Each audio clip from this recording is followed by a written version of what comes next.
Jednom prilikom su me pozvali na mezarje Vlakovo da klanjam dženazu i samo mi rekli ime Ševal Tabaković. Ja sam mislio da je to Bošnjak umro prirodnom smrću.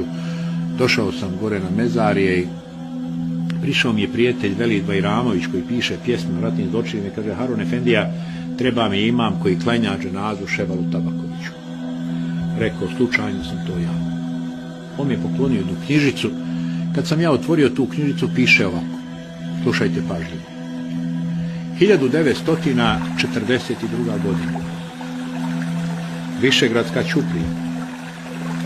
Dovedoše Tabaković Ševala, zarezaše nožem po vratu, baciše u Drinu, isplivao je.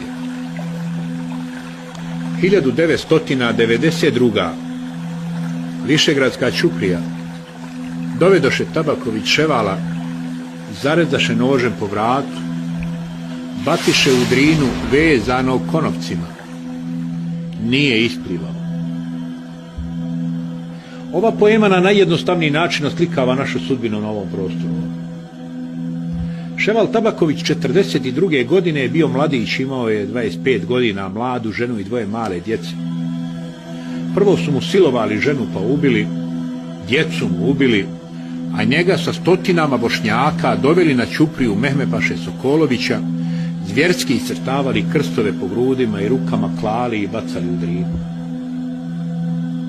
Kažu, nisu ga dobro zaklali, dobro plivao, dobro ronio. Ja znam kazati, voljela ga i Drina i ronio ispod leševa, doronio do obale i preživio.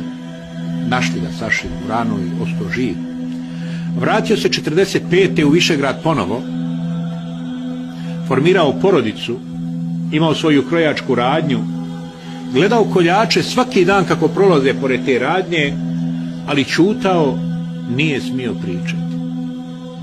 Partizani koji su preuzeli vlast su bili četnici koji su ga klali 1942. 1943. Prešli u partizane 1945. preuzeli vlast i zabranili priču.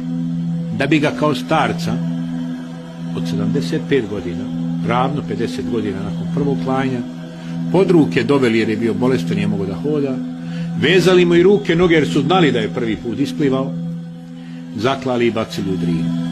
Kad je čišćeno jezero Perućac prije neki 7, 8, 9 godina, nađene su njegove i stotine kosti ostalih Bošnjaka. Ja sam se zakleo Bogom da ću ovu priču ispričati svima do koji dođe. Ona je prevedena na sve skoro svjetske jezike i otišla je u eter u milionski tiraž gledanja, ali stalno je treba ponavljati i naučiti ovu lekciju za sva vremena.